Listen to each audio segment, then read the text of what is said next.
예언이 성취되는가, 성경과 일치하는가, 또 뭐예요? 성육신을 인정하는가, 그죠? 그 다음에 좋은 열매를 맺는가, 이런 걸 다 테스트해보고 받아들이는 것입니다. 그러니까 아무나 믿는 게 아니다. 자, 그런데 예수님 재림 직전에 재림을 전하는 그게 있어야 된다 그랬죠. 여러분, 구약 시대에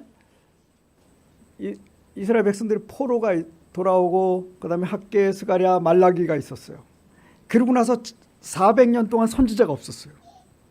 그러다가 나타난 선지자가 침례 요한입니다. 침례 요한이 예수님을 전하고 회개의 침례를 주고 그렇게 사람들을 준비시킨 다음에 그 다음에 예수님이 나타나시는 거예요.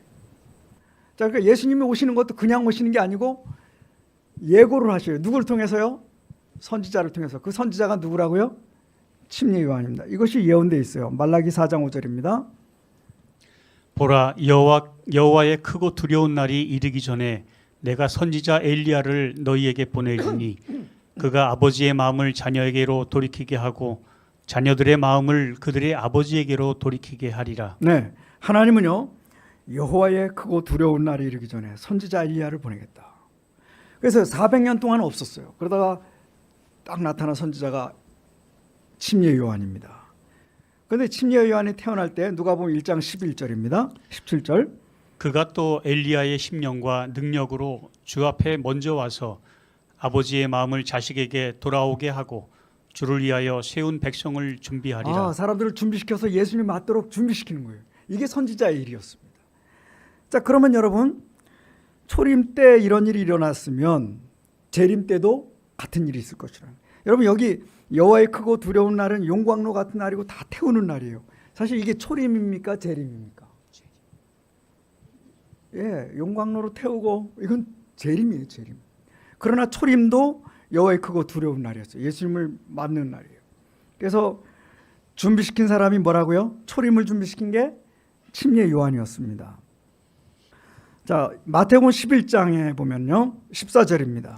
만일 너희가 즐겨 받을진대 오리라 한 엘리야가 곧 이 사람이니라. 그런데 여러분, 엘리야가 워낙 기별을 세게 전하니까 사람들이 많이 모였어요. 그때 바리새인들이 요한을 찾아갑니다. 그러면서 너는 누구냐 그랬어요. 그랬더니 요한이 뭐라고 말해요? 나는 메시아가 아니다. 그래요? 그럼 넌 누구냐? 엘리야냐? 그러니까 엘리야냐 그랬는데 대답이 노 그랬어요. 근데 여기 성경은 예수님 뭐라고요? 오리라 한 엘리야가 곧 누구라고요? 침례 요한이다. 그런데 침례 요한은 당신 엘리야냐 그랬더니 아니다 그랬어요. 여러분, 우리 교회는 환생을 믿지 않아요. 그러니까 엘리야가 환생한 게 침례 요한은 아닙니다. 그렇죠? 그러나 엘리야와 같은 역할을 했어요. 그래서 엘리야의 심령과 능력으로 전했어요. 그러니까 예수님 보실 때는 엘리야의 역할을 하는 거예요. 그러나 요한이 볼 때 자기는 엘리야는 아니야. 그죠? 엘리야의 역할을 할 뿐입니다. 누가복음 7장 29, 30절은 굉장히 중요한 말입니다. 한번 들어보세요. 모든 백성과 세리들은 이미 요한의 침례를 받은지라 이 말씀을 듣고 하나님을 의롭다 하되 바리새인과 율법 교사들은 그의 침례를 받지 아니하므로 그들 자신을 위한 하나님의 뜻을 저버리니라. 자, 여기서 하나님의 뜻은 무엇입니까? 하나님은 예수님 오시기 전에 누굴 보낸다고요? 선지자를 보내야 돼. 그 선지자가 누구였어요? 침례 요한이었어요. 침례 요한이 회개하라 그래서 사람들을 침례를 주고 예수님 맞을 준비를 해놓은 거예요. 거기서 또 예수님이 딱 나타나는 거죠.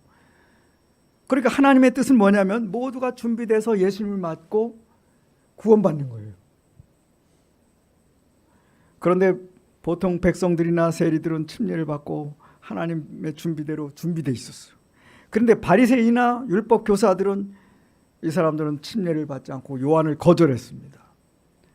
자기들은 요한이 마음에 안 들어서 거절했지만 사실은 그들을 위한 하나님의 뜻을 뭐 한 거예요? 저버린 거예요. 혹 예수님 제자 중에도 요한을 엘리야라고 인정하기 싫어하는 사람이 있었을지 몰라요. 그래서 예수님은 마태복음 11장 14절에 만일 너희가 뭐 할진대? 즐겨 받을진대. 예수님은요 강제가 아니야. 여러분, 내가 메시아야. 내가 오는 걸 준비시키려고 하나님이 침례 요한을 보내셨어. 너희들이 이걸 즐겨 받아들여야 돼. 자, 받아들이는 건 여러분의 그 자원하는 마음에 달려 있는 것처럼 보여요. 그러나 실제는 하나님의 뜻입니다. 굉장히 두려운 얘기예요. 자, 그러면 초림을 위해서도 그런데요. 재림은 어떻습니까? 여호와의 날, 아까 이게 재림에 가깝다 그랬죠. 예수님의 재림을 준비시키기 위해서 또 엘리야를 보내실 거예요. 그러면 이 시대에도 하나님은 선지자를 보내서 주님 오십니다. 준비하도록 하는 선지자 예언의 선물이 있을 것이라는 거예요. 이것도 우리가 즐겨 받아들여야 돼. 근데 이걸 받아들이지 않는 것은 사실 하나님의 뜻을 저버리는 게 될 수 있다는 거죠. 굉장히 중요한 얘기입니다. 자, 하나님은요, 요한계시록 12장 17절에 남은 자손에 대해서 어제 저녁에 설명을 우리 김영도 목사님 했는데, 남은 자손에 대해서 한번 들어볼게요. 영이 여자에게 분노하여 돌아가서 그 여자의 남은 자손 곧 하나님의 계명을 지키며 예수의 증거를 가진 자들로 더불어 싸우려고 바다 모래 위에 섰더라. 네, 자 보니까요, 사탄이 이 한 교회에 분노해요. 근데 이 교회는 어떤 교회예요? 하나님의 계명을 지키고 예수의 증거를 가진 거예요. 그래서 이 시대에는 특별한 교회가 있어요. 하나님의 십계명을 그대로 지키고 예수의 증거를 가진 사람들. 근데 우리 교회 목사님들 중에도요, 이 예언의 신을 받아들이지 않는 분들이 있어요. 제가 딱 한 분을 만났습니다. 이분은 예언의 신을 받아들이지 않아요. 근데도 우리 교회에서 목회를 합니다. 우리 교회는 이거를 강제하지 않아요. 만일 너희가 뭐 할진대 즐겨 받을진대. 그랬어요. 자, 요한복음 19장 10절과 요한계시록 19장 10절과 22장 9절이 있는데 이 두 개의 구절이 굉장히 중요합니다. 한번 동시에 놨으니까 여러분 눈으로 두 개를 비교해 보세요. 자, 노란색만 좀 장로님 읽어주세요. 나는 너와 및 예수의 증거를 받은 내 형제들과 같이 된 종이니 삼가 그리하지 말고 오직 하나님께 경배하라. 예수의 증거는 대언의 영이라. 네, 그 다음에 22장 9절 중에 노란색. 나는 너와 내 형제 선지자들과 또 이 책의 말을 지키는 자들과 함께 된 종이니 그리하지 말고 오직 하나님께 경배하라. 네, 자 요한이요, 하나님 이 천사가 말하는 거 보고 너무나 존경스러워 자기도 모르게 절을 하려고 했어요. 그랬더니 경배하지 마라. 똑같은 상황이 두 번 벌어진 거예요. 그런데 여기서 예수의 증거를 받은 내 형제들 이란 단어가 밑에서는 뭐라고 돼 있어요? 내 형제 뭐라고요? 선지자들. 그러니까 예수의 증거를 받은 사람이 뭐라는 거예요? 선지자입니다. 선지자. 다시 말하면 이 교회는 하나님의 계명을 지키고 또 뭘 하는 사람들이에요? 선지자가 있는 교회예요. 그러면서 예수의 증거는 뭐라고요? 대언의 영이라. 요거를 지금 개정개혁파는 예수의 증언은 예언의 영이라 그렇게 돼 있어요. 그런데 이게 구역 성경에 가면 좀 달라지죠. 자, 모펫이라고 하는 분은 이렇게 주석을 했습니다. 자, 흰색만 한번 들어볼까요? 이것은 예수의 증거를 가진 그 형제들이 예언적 영감의 소유자들임을 특별히 확인시켜주고 있다. 예수의 증거는 증거하시는 예수님과 실제적으로 같은 뜻이다. 네, 그러면서 예수의 증거 가진 사람들, 이 선지자들. 자, 그래서요, 하나님은요, 예수님의 재림 직전에 한 교회를 갖고 계신 거예요. 하나님의 계명을 지키고 예수의 증거를 가진 선지자를 가진 교회가. 그래서 이 교회가 예수님 오십니다. 재림을 전하는 거예요. 그리고 노아처럼 충분히 재림을 전한 후에 예수님이 실행하시는 거예요. 재림하시는 거예요. 이게 하나님 방식이라는 거예요.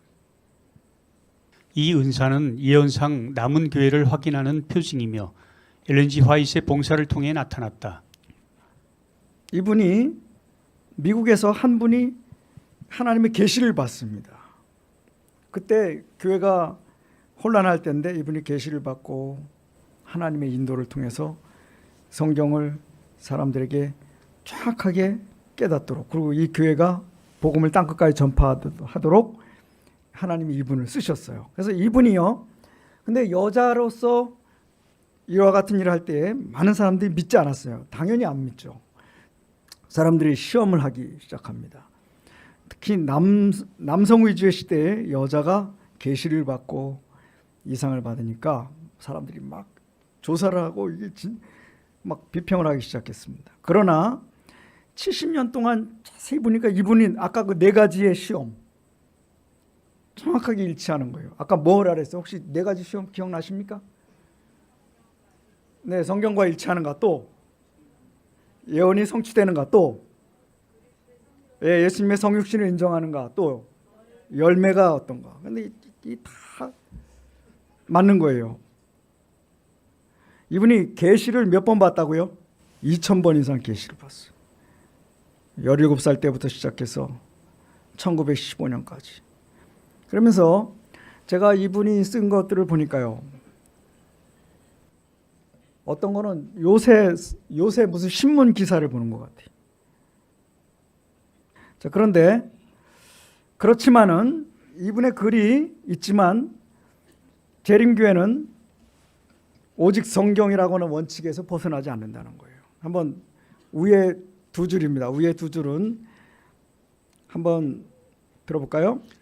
우리는 성경을 하나님의 뜻에 대한 권위 있고 확실한 계시로 받아들여야 한다. 성경은 품성의 시금석이다. 자, 우리가 이 예언을 믿지만, 이 선지자를 믿지만 성경이 최고의 권위를 가지고 있다는 거예요.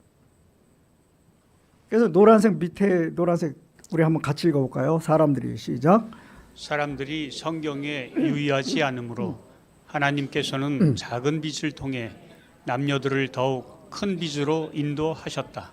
네, 하나님은 이 시대에 선지자를 주셨어요. 그러나 성경을 대신하지 않아요. 그리고 심지어 성경만 믿고 그 선지자의 말을 안 믿는 사람조차도 목회에 그냥 둡니다. 하나님은 성경은 큰 빛이고 이 예언의 신은 뭐라고요? 작은 빛이라는 거예요. 제가요 인터넷에서 이걸 좀 따왔는데 도선사라는 직업이 있었어요. 도선사 혹시 아십니까? 예, 저도 보면요. 장로님 혹시 글씨 보이세요? 네. 네, 한번 읽어보실까요? 바닷속에는 돌풍과도 같은 조류가 시시각각 흐르며 언제나 돌변할 수 있고 수면 밑에는 다양한 보이지 않는 암초가 있습니다. 마치 지뢰처럼 이를 이리저리 피해 다녀야 합니다. 또 어떤 곳은 수심이 갑자기 낮아지는 곳이 있는데 이런 곳은 큰 선박은 바닥이 닿으면 큰 사고를 초래합니다. 따라서 그 항구를 잘 아는 사람이 필요합니다. 대부분의 항구는 무조건 도선사가 탑승하여 배를 인도해야 합니다. 네, 여기까지만 하겠습니다. 자, 근데요, 여러분이 항해를 할 때 제가 저 군산항으로 인천항에서 군산항으로 배를 몰고 간다고 생각해 보겠습니다. 그러면 이제 항해도가 있고 그다음에 업무 일지가 있어요. 저는 그 항해도와 업무 일지를 가지고 갑니다. 근데 제가 군산항에 딱 도착했는데 도선사가 탑승해야 돼, 그죠? 그래서 도선사가 여러분 이 물건 보세요. 이 많은 물건 잘못하면 이거 다 어디 가는 거예요? 물속에 빠지겠죠, 그죠? 그러면 이 마지막 때에 이 항구에 들어가기 위해서는 이 도선사가 잘 조작해야 된다는 거예요. 근데 여러분, 이 대한민국 평균 상위 10가지 직업 중에 도선사가요 5등이요, 5등. 연봉이 1억 2천이 넘는데 1억 5천 된대, 1억 5천. 근데 밑에 보세요. 이 도선사한테 하고 싶은 거 한번 보세요. 도선사 시험에 응시하려면 3등 항해사, 2등 항해사, 1등 항해사 거쳐서 6,000톤 이상의 선박에서 5년 있다가 선장 경력이 있고 15년에서 20년 정도 물에 살아야 된대. 이거 하고 싶으세요, 이거? 근데 이분이 딱 타야 저 큰 배도 저기 들어가는 거예요. 아유, 이 돈 아끼려고 거절하다가는 배가 어떻게 항구에서 좌초되거나 짐이 다 물에 휩쓸려 가는 겁니다. 그러니까 비싼 돈 주고도 쓰는 겁니다. 자, 그런데 자, 여러분은 제가 이제 군산항에 왔어요. 무슨 소리야, 난 필요 없다. 나는 이 해도하고 이 항해 일지 가지고 내가 딱 들어가겠다. 거절할 수도 있어. 그러나 그렇게 되면 군산항에 들어갈 때 100% 안전을 보장할 수 없습니다. 그죠? 누굴 써야 돼요? 도선사를 써야 돼요. 하나님도 이 세상 역사에 마지막에 성경 가지고 완벽해. 그러나 마지막에 되면 참으로 많은 위험이 있을 걸 아시고 예언의 선물을 주셨어요. 그래서 이 선물을 통해서 사람들을 준비시킨 다음에 예수님이 재림하시게 하셨습니다. 자, 선지자가 있어야 될까요? 없어야 돼요? 있어야 됩니다. 자, 그래서요, 역대하 20장 20절에 보면은 여호사밧이 이렇게 말합니다. 여호사밧이 서서 가라되 유다와 예루살렘 거민들아 내 말을 들을지어다. 밑에 두 줄 다 같이요. 너희는 시작. 너희는 너희 하나님 여호와를 신뢰하라. 그리하면 견고히 서리라. 그 선지자를 신뢰하라. 그리하면 형통하리라. 여러분, 우리 하나님께서 우리에게 주신 성경과 예언의 신을 통해서 하늘의 소원의 한 것까지 다 이루시게 되기를 바라면서 말씀을 마치겠습니다.